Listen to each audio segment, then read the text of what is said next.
This is the central question raised in this program.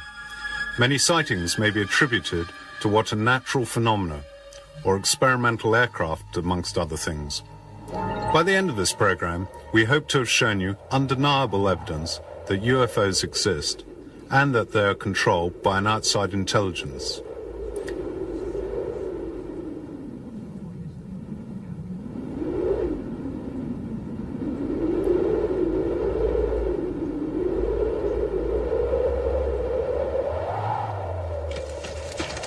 Let some witnesses speak for themselves. Giovanni Cavezio, a wine grower. Sorvolavo una zona molto conosciuta e non c'era nulla di particolare, no? Ad un tratto però I was hang gliding over an area I knew well. Tratta da qualche cosa di inconsueto, no? There was nothing special. Si stagliava verso l'orizzonte. My attention was attracted by something unusual. Un qualche cosa che non riuscivo a definire, considerando It was going towards the horizon, above the woods. Dalla quale mi trovavo. It was something I couldn't define, considering the distance. The shape was about 2,000 meters away, and the closer I came, the more the object became difficult to define. It was hovering like a helicopter, but I realized it was nothing like that.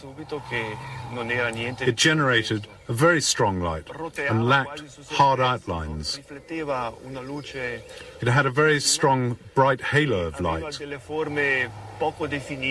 When it was 3,000 to 4,000 meters, it went away from me in a very impressive way. It was so fast that you could barely follow it with your eyes.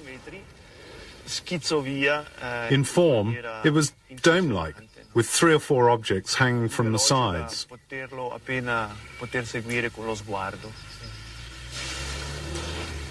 Diameter was between 5 and 10 meters, and it was lead-colored. Within a moment, it had disappeared over the horizon, without a sound and without a smoke trail or anything.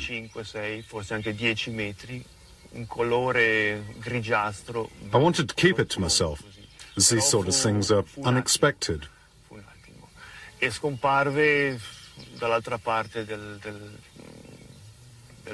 That evening, when I got home, I didn't even talk to any family about it. Later, when I went to a restaurant, I met a friend interested in hang gliding, who had seen me flying in the area. He insisted I must have seen something special, because he had. Looking up, he'd seen something which he couldn't define, but which had hurtled across the sky and then disappeared. Recandomi un po' più tardi al ristorante, incontrai un amico interessato di volo libero, il quale mi disse di avermi visto attraversare. We decided that he had seen the same thing as myself. Insistendo nell'affermare che io avrei dovuto per forza aver osservato qualche cosa di molto particolare, perché lui, trovandosi in zona fiume e guardando verso l'alto, vide a un certo punto un qualche cosa di indefinibile che si stagliava contro il cielo e che poi dopo scomparve dal suo angolo visivo, no? Al che io, dopo un momentino così, decisi di dirgli insomma quello che più o meno avevo visto.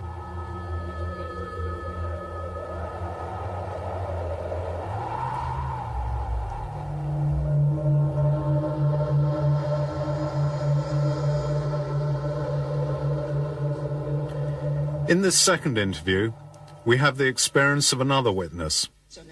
She relates a similar story to many thousands of others, with a harsh halo of light, behind which a sphere or disk appears, and then disappears away at very high speed. Miriam Bizzazero, housewife. I got up to go to the toilet, and the shutters were down. I opened them. I saw a ship on the lawn. My curiosity got the better of me and looked out. I saw something suspended over the house, but I couldn't describe it. It had a white illuminated base, rounded sides with a red band on the right, and a blue band on the left. Its shape was triangular. The center was a kind of pulsating band of light.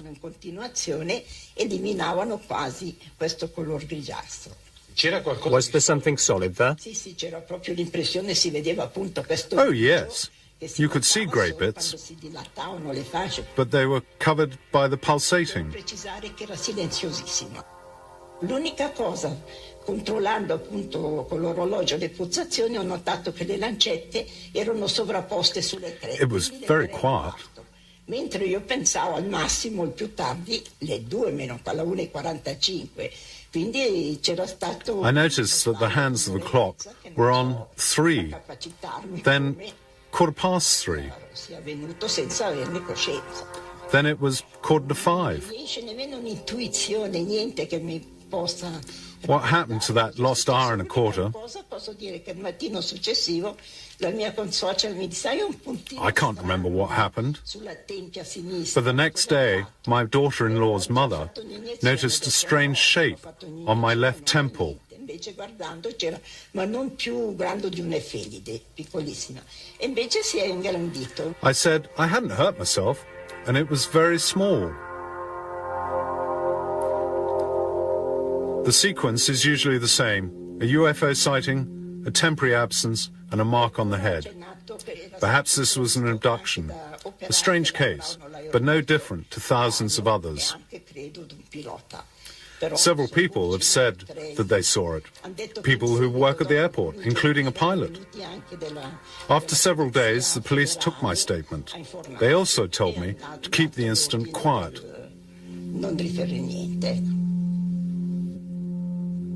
On the theme of abductions, the recent scientific studies of the medical evidence have started to confirm some of these stories.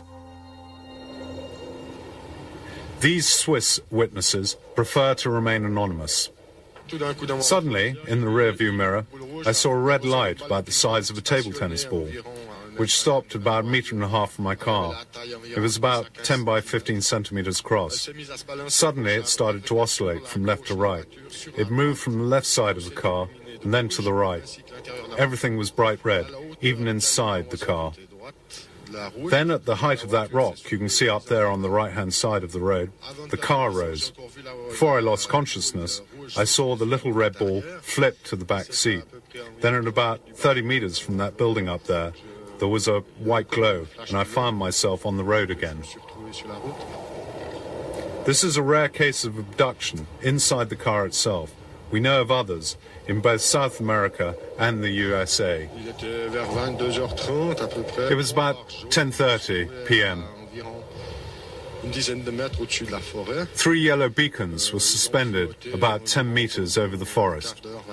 They shone for about 15 to 20 minutes. They didn't move. I went towards the forest to see what it was. In my opinion, it was a spaceship. It had a distinctive shape and those lights on top of it. Having reached this tree here, I decided to go up the hill for a better view. I went up the slope, and when I reached the hilltop, I found myself face to face with an enormous hemisphere of light, which at the base was between 10 and 15 meters across. I got nearer, and my whole body started to shake. In front of me, a UFO was producing a deafening sound, emitting similar vibrations to a transformer. At a point, I ran into a wall of lights as solid as if I'd run into a concrete wall. I got close 3 or 4 times, and every time I ran into this wall. After about 15 to 20 minutes, the UFO took off like a helicopter. It went silently, except for a slight hissing noise. No more than 3 minutes later, 2 Swiss Army Mirage jets flew over. This barrier of light is talked of time and time again by independent witnesses.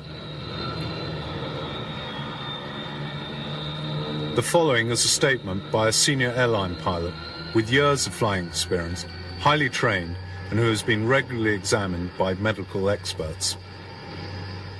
Stefano Guerra, Swiss Air Captain.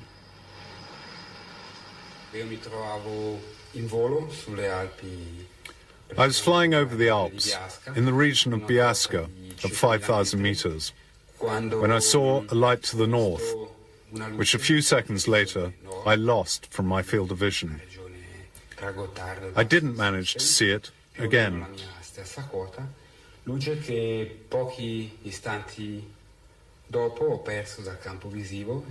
At that moment, another pilot was flying in an easterly direction, in the same area of the Alps, and asked radar if there was an object in the same place where I'd seen my object.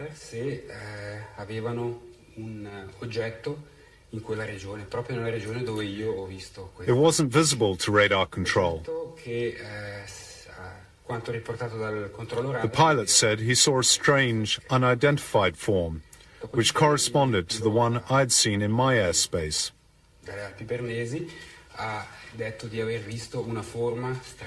He couldn't explain it, and said apparently it was quite big, but clearly not an aeroplane.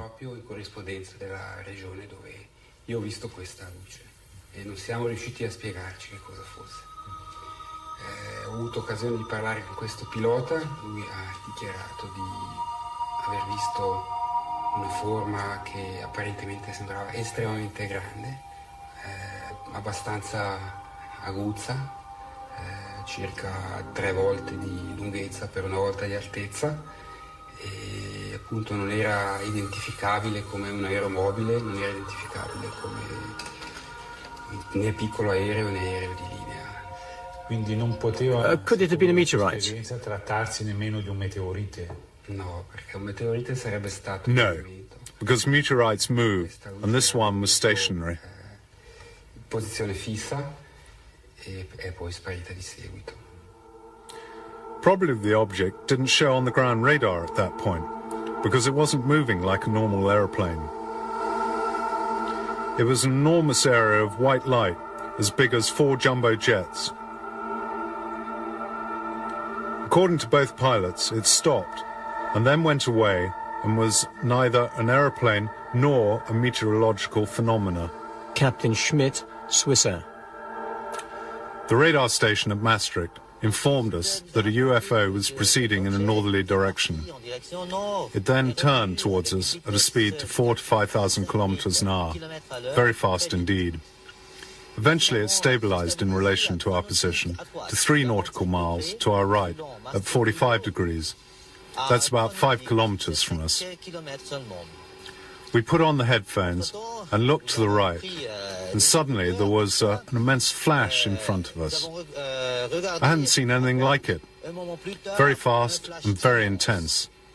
The radio didn't give any signal. Nothing at all.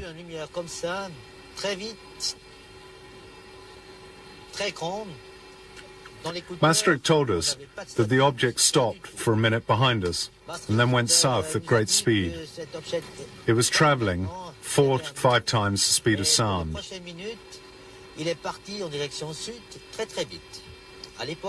Later I read the report of the radar controller. After checking the data, he wrote the speed was double that, which means it was 10 to 12,000 kilometers an hour. It went away in a southerly direction. It returned and went away again. It was as if it was playing hide and seek with us. The UFO was enormous, very fast, and it was flying at 10 to 12,000 kilometers an hour. It was seen on radar and seemed to play with the airliner. Not behavior that you would expect of a military or experimental aircraft. And this is how another Swiss Air pilot explained his experience. Captain Peter Bircher, Swiss Air. Suddenly the object, which had flown with us for a while, veered and then at top speed disappeared, turning through 90 degrees. I think that this behavior would exclude a natural explanation of the phenomenon. since the object resembled no known flying object. It was practically suspended in the air in front of us. It then went away at high speed, veering at 90 degrees in relation to our route. No known flying object can do such a thing. Many civil pilots are reluctant to talk about their sightings of UFOs. They don't want to be ridiculed, and often they want to protect their flight crew. Military pilots are bound by official secrecy for the duration of their service. Captain Duverstal, Swiss Air. At first, we thought we were seeing a star, or at least we believe it to be a shooting star. But straight away I told myself that it wasn't possible because of its speed. It fell gently to the horizon and then oscillated a little to the left, and then to the right, and then left and right. It then returned to its original position. All of this in less than 30 seconds. That's far from normal. Have you spoken about this to military pilots? I've spoken to American military pilots in Alaska. They tell me that they've reported many strange things in those out-of-the-way places, but that they weren't allowed to discuss these things.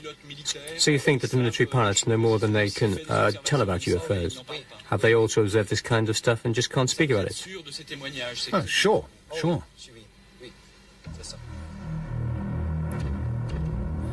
One impressive, well-documented case is reconstructed here by Nippon TV when a 707 was flying over Alaska on the 17th of November, 1986.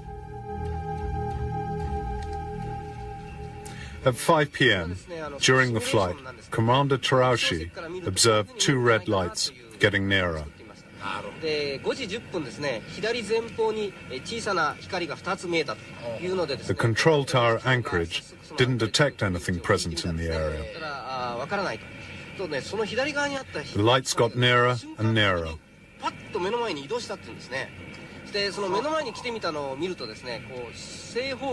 The three pilots felt a wave of heat. Then the lights disappeared.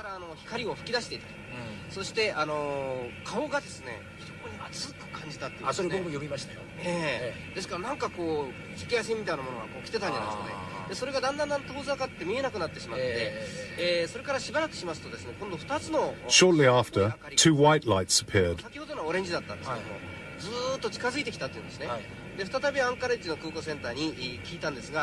The radar screen indicated the proximity of the object, and the object began to shadow the aeroplane in the direction of Fairbanks, Alaska.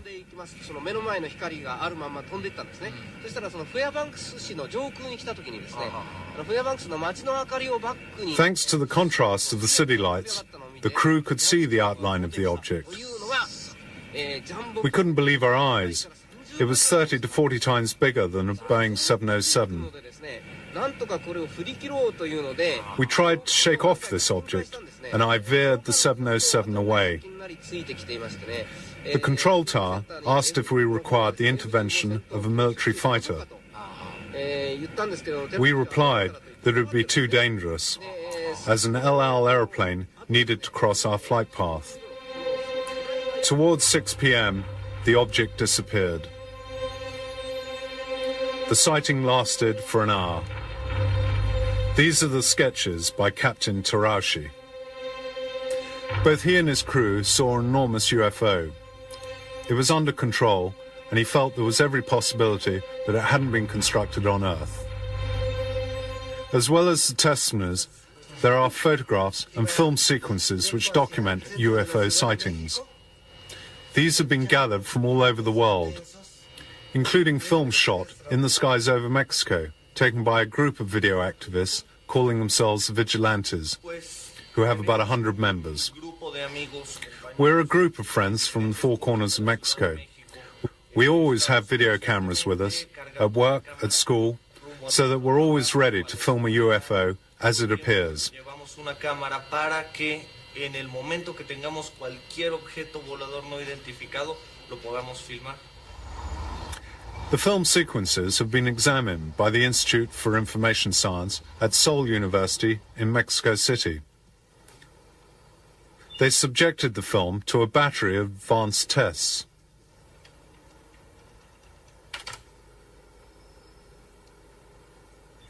El trabajo consiste en lograr que Our work consisted of verifying that there were no distortions of the photographs or any elements of the detail in the video recordings which might have cast doubt on their authenticity.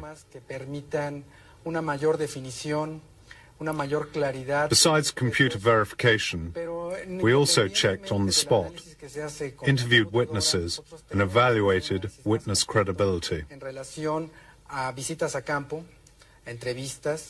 Y ver si no hay fines de lucro o afanes de notoriedad de la persona que nos trae el material o que hacen los videos o las fotografías.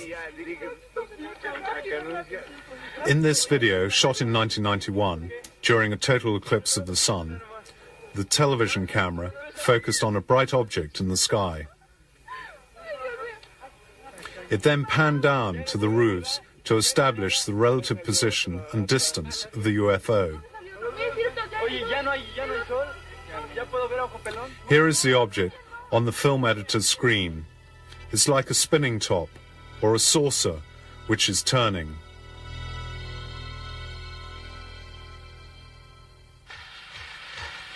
And now another UFO in the Mexican sky.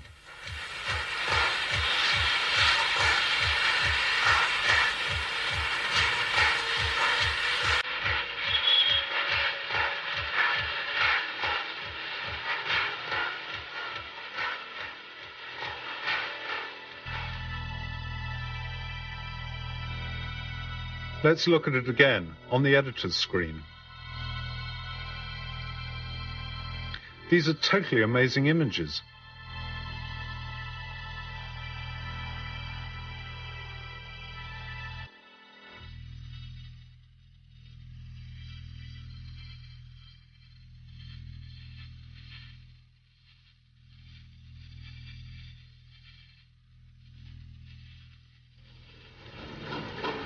This is 1992. Watch the UFO as it moves about the sky.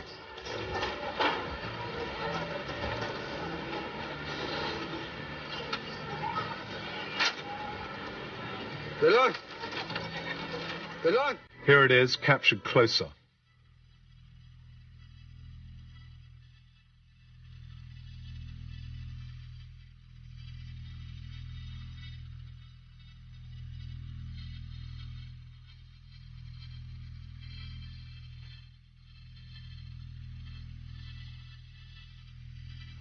No. 1994, and another UFO. This time in the skies over Mexico City itself.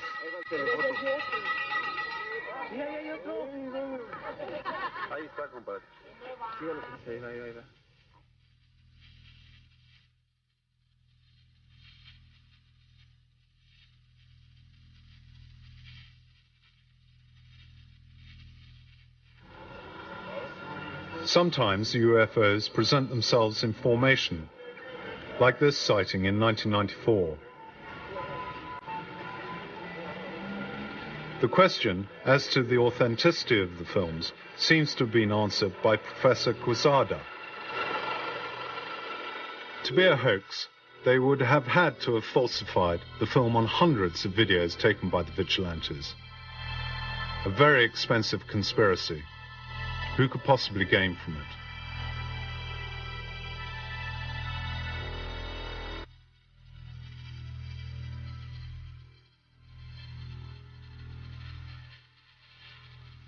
Here are still photographs taken by Paul Trent, a farmer in Oregon in 1950. These have been verified by military aviation laboratories in the USA. Here is a photo of a UFO taken in Germany and a thermographic analysis. These are two photographs taken in New Mexico, USA in 1992 near the Manzana atomic base. UFO sightings are common over these kind of facilities. And this is a long series of photos taken in 1987 by a Mr. and Mrs. Walton in the Gulf Breeze area of the USA. Some claim that they're a hoax, but examination of the photographs by a leading expert has confirmed their authenticity. I was confronted with the problem of, could this be real? It was hard to imagine that Mr. Walters could hoax photos and then have everybody else, have so many other witnesses agree with him. It would have to be a grand conspiracy, or else other people were seeing something and he was photographing it. In any case, I studied the photos very carefully. My conclusion is that all those sightings were real. It's important to remember that the same phenomenon was photographed in other countries at the same time.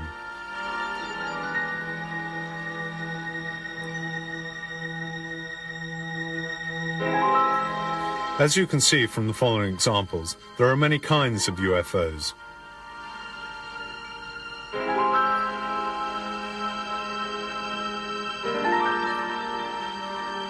Another element in the study of UFOs is the examination of traces that are left on the ground where alleged sightings have taken place.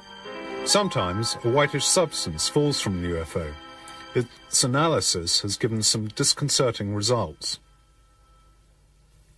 Noi abbiamo analizzato queste tracce e che cosa abbiamo trovato? Due cose molto importanti. What have we found so far?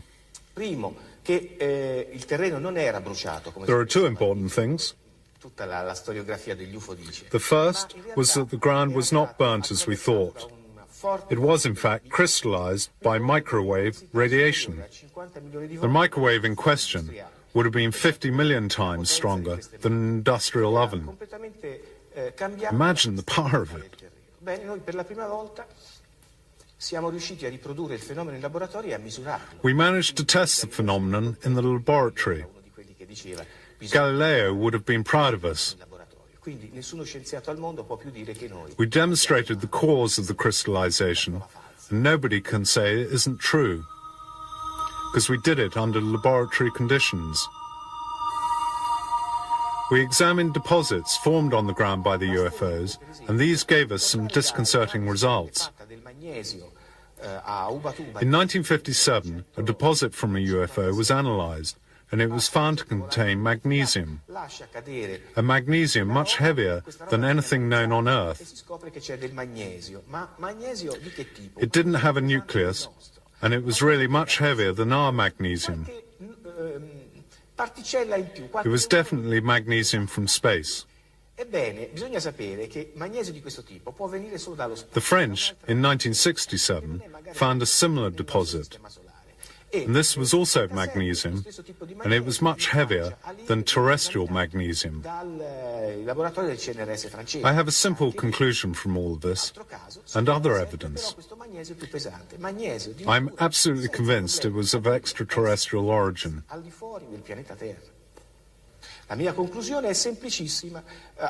On this planet, we don't have the technology to make this form of magnesium. I'm convinced of this.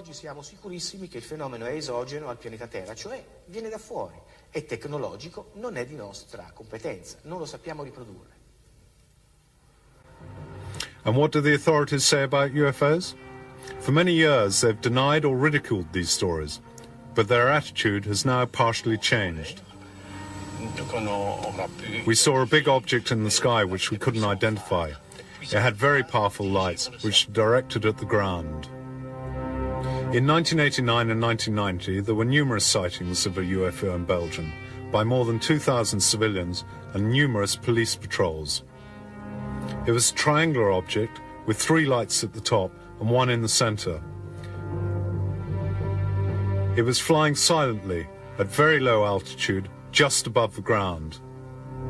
This photograph of the object, complete with thermographic analysis, is a filmed sequence.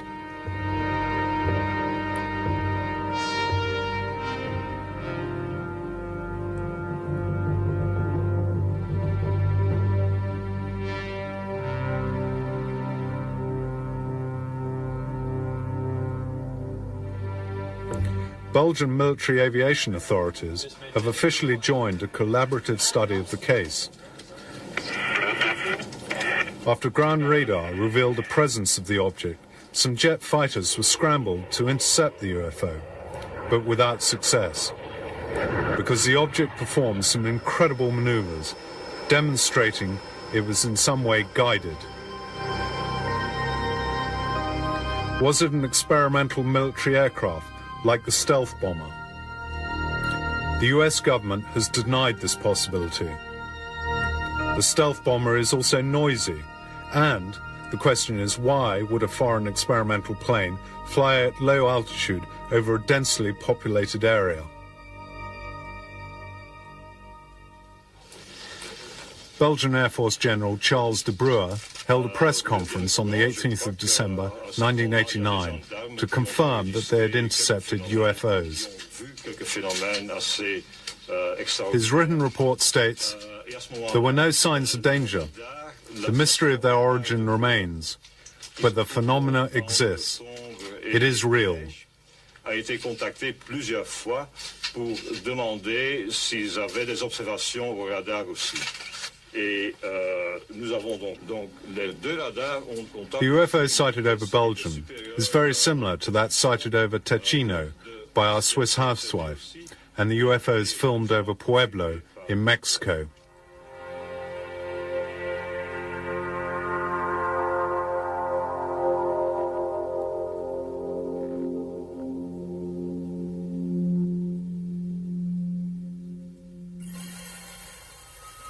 Other official confirmation includes the President of Brazil, President Kubitschek, who in 1958 declared that a Brazilian Navy ship had sighted and photographed a flying saucer.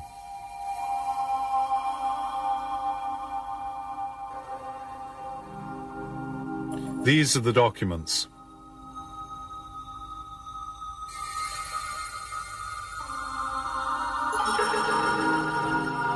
Spain has recently declassified some documents which confirm the sightings of UFOs. In June 1976, on the Canary Islands, hundreds of people saw a white light which emitted rays. It is written by a local military commander. In addition, there are accounts of humanoids being seen during UFO landings.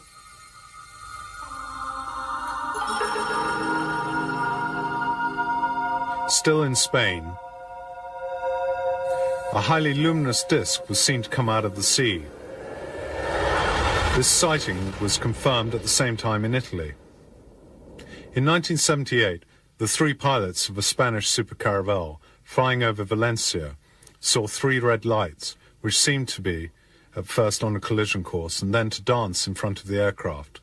The caravel was forced to make an emergency landing, and fighters were scrambled to intercept, but they failed to make contact.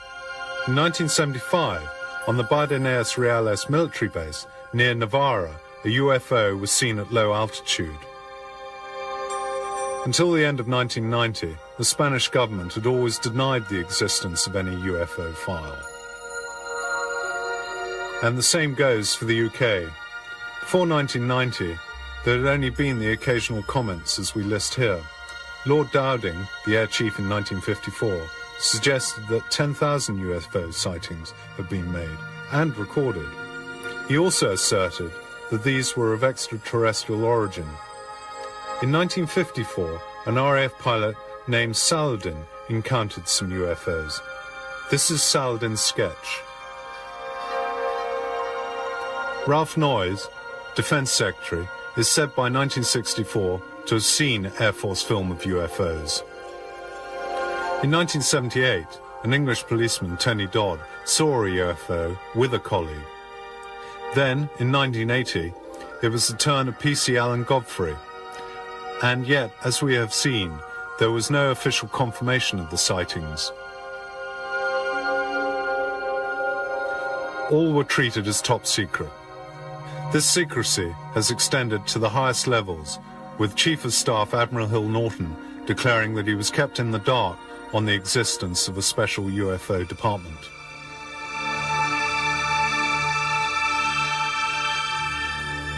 An exceptional case from Woodbridge in Suffolk involved what is believed to be a case of broken down UFO. Air Force police patrols who went to the spot described the object as metallic and resting on 3 legs, emitting a strong white light. As they got closer to the object, the engines of their cars cut out and the radio contact was lost. This is not science fiction. The episode is confirmed in a report by the Deputy Commander of the base, Lieutenant Colonel Charles Hoult. In it you can read that the next day, traces left by the object were found on the ground. According to the reports of the Air Force Patrol, 3 humanoids were seen to leave the UFO. They were approximately 1 meter tall, with big heads and dressed in silver. The commander of the base, General Gordon Williams, is reported to have said that the creatures seemed to communicate by a series of gestures and telepathy. This encounter has never been officially confirmed. France. In February 1974, the then Minister of Defense, Robert Gallet, declared in an interview that for 20 years the French had been studying UFOs. The results of the official studies were published, including the analysis of traces left by 2 UFOs in 1975 and 1981 in the south of France. An extract from the report states, "The physical phenomenon exists, its place of origin, method of propulsion, and behavior are all beyond human comprehension. Since this, all information has virtually been embargoed by the French." Italy, since 1978, has listed its sighting of UFOs. These are the sightings listed in the 80s.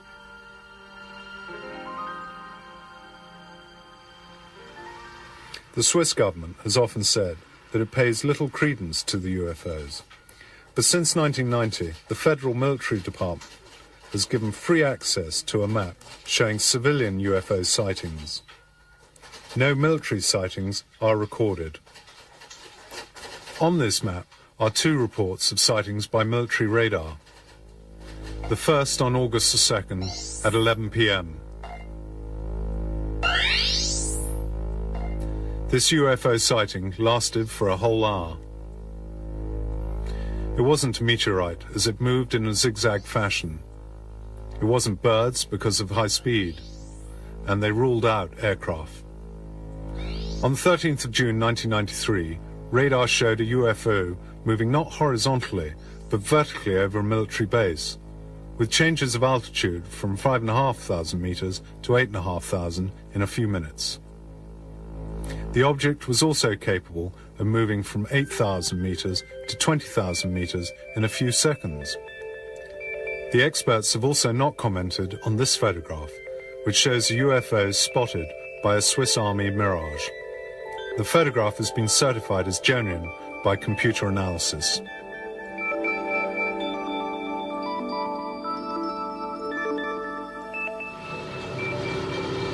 In the Soviet Union, in 1990, a short while after the sightings in Belgium, General Igor Maltsev, Supreme Chief of the Soviet Air Force, admitted the existence of alien UFOs and extraterrestrial life forms.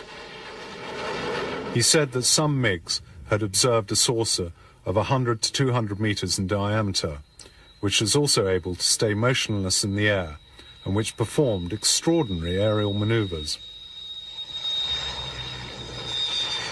Ground radar had confirmed this phenomenon. The Soviet defense chief had decided not to attack the UFO. He calculated such an attack would be pure folly. In 1991, KGB documents reported that an atomic base in Kaspusin Yar had sighted a UFO over the base for 2 hours in 1989. During its flight, the UFO emitted a ray of light which seemed to inspect the installation.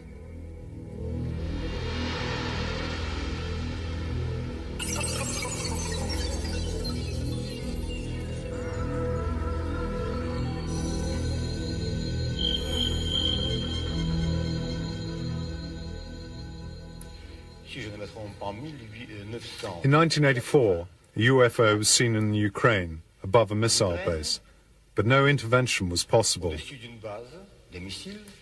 After the UFO left the airspace of the base, the guidance systems for the missiles used on the base were found to be inoperative. All the systems had to be reprogrammed. US atomic bases have experienced similar systems malfunctions after UFO appearances.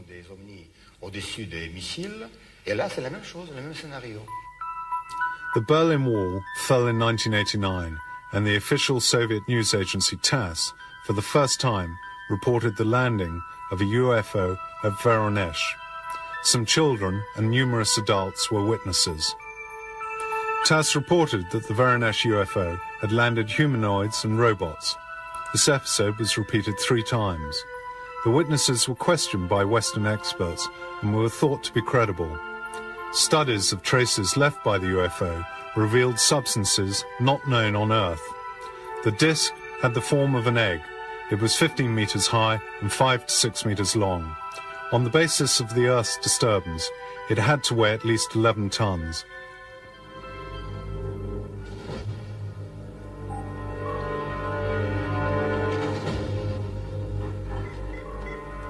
Even in the US, UFO sightings are classified as top secret.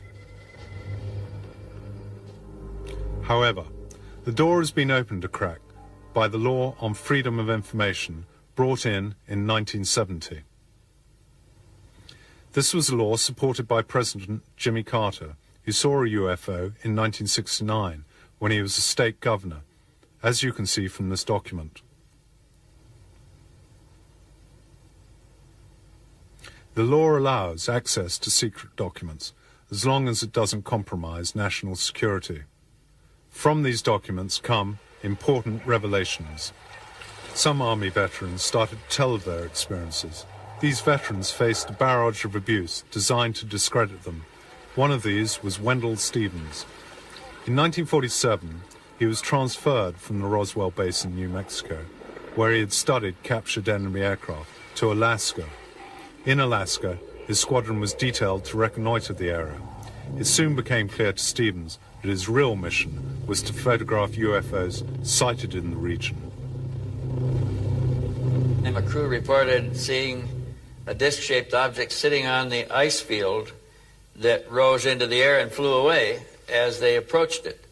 Now, for us to launch a B-29 in Alaska, it took a field of equipment bigger than the B-29, heaters, power units, lubricating units, gasoline units, everything, to get one B-29 airborne in Arctic airspace. It would take us several hours to get it ready to go.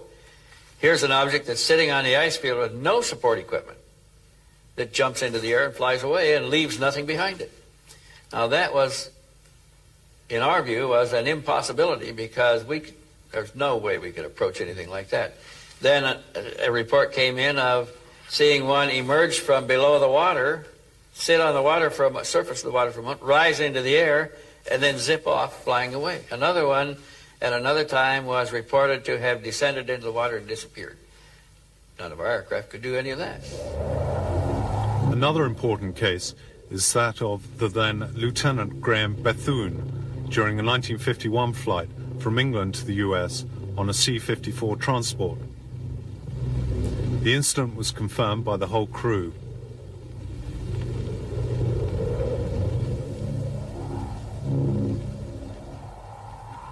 We began to see lights. There was a pattern of lights on the water, right on the water. And the size of this pattern of lights were really disturbing because it looked like many ships or aircraft carriers or what have you tied up in maybe a ring of lights. So we didn't know what was going on. We passed over the guard ship, which is a weather ship, which reports the weather to us, any ships in the area and this type of thing. So there was no ships in the area. There was no activity in the northern lights, the aurora borealis. There was nothing plotted in the area, so it really, we wondered, well, what are we seeing? Maybe they're doing some secret type of recovery or something in the water. The next thing we saw was like a old small halo about 25 miles away. That halo came to us like that 25 miles, that fast. And of course, I disengaged the autopilot because the size of this thing, we couldn't see anything else out of the cockpit except that craft. And when I started to push the nose over to go under, it stopped about 15 degrees off the bow, about 200 feet below us, maybe 1,500 feet out in front of us. And at that time, it was above the horizon. At night, it's very difficult to see anything, but we could see the dome. We could see it was a dome-shaped ship. We could see roughly the size of it. Then, immediately it pulled away about 5 miles away at an angle and sat there and flew with us. This is the official report of the episode.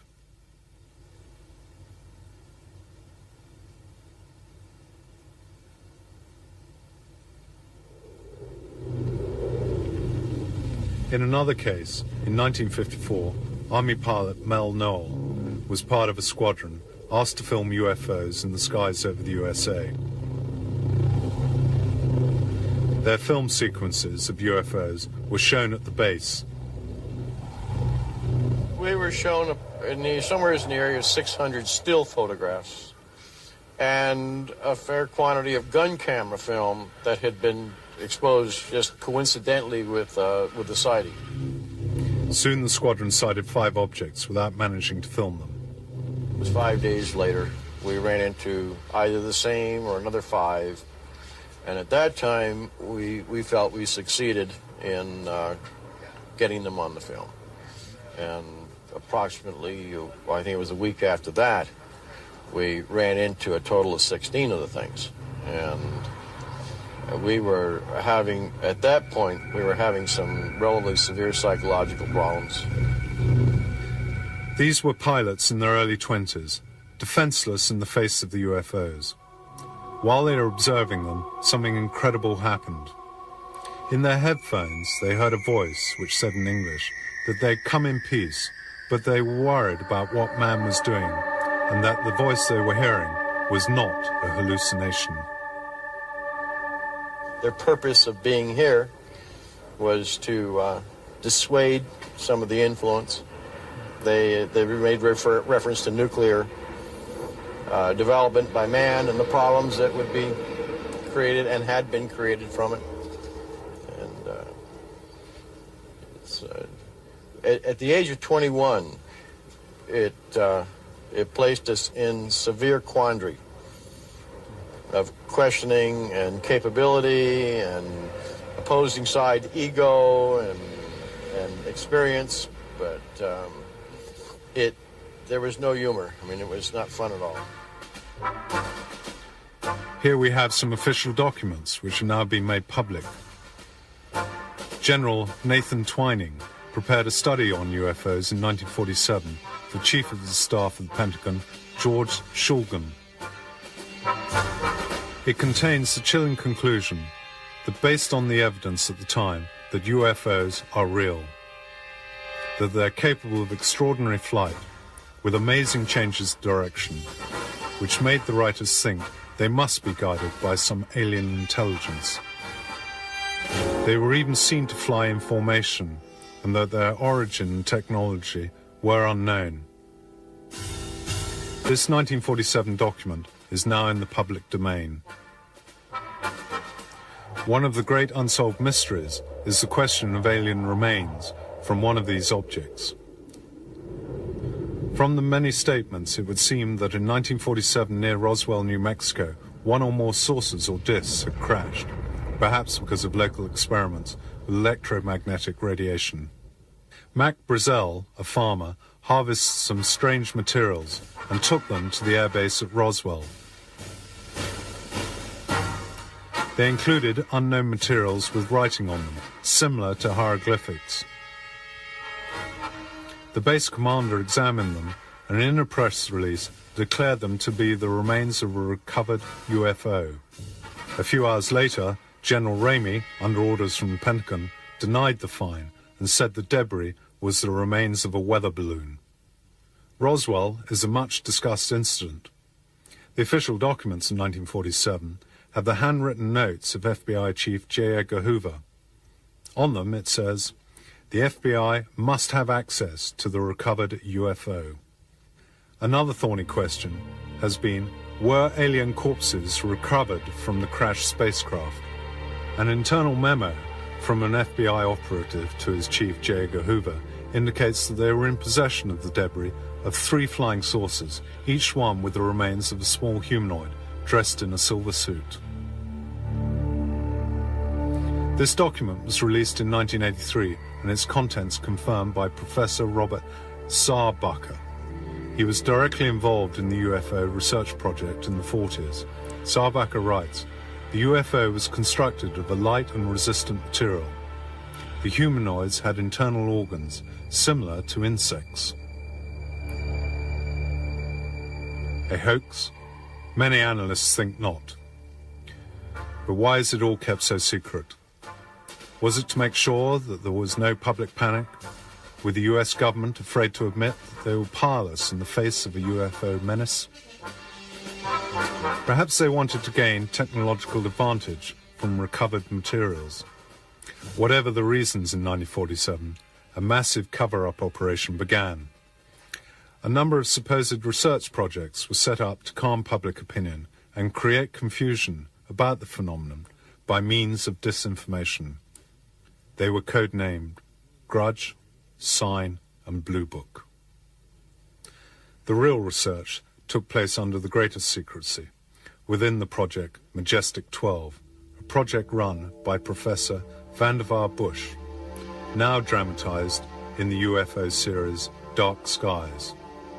This document from Majestic 12 was donated anonymously to a researcher in 1984. It is a memo from President Eisenhower. It states that on the 7th of July 1947, a UFO came to Roswell with a humanoid on board, that it had been reported to the press that it was merely a weather balloon. Many say that the Eisenhower note is a fake.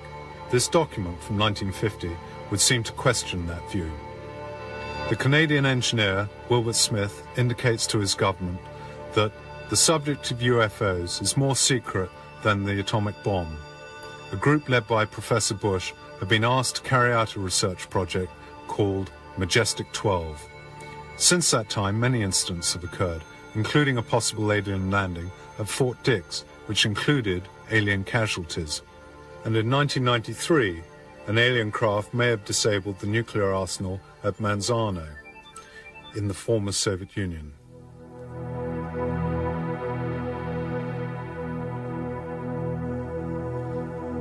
With these spectacular video pictures of a UFO, we conclude this part of UFOs, The Complete Truth.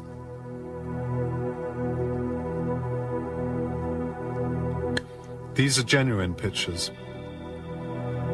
UFOs exist, but many questions remain as to their origin, purpose, and the intelligence that guides them.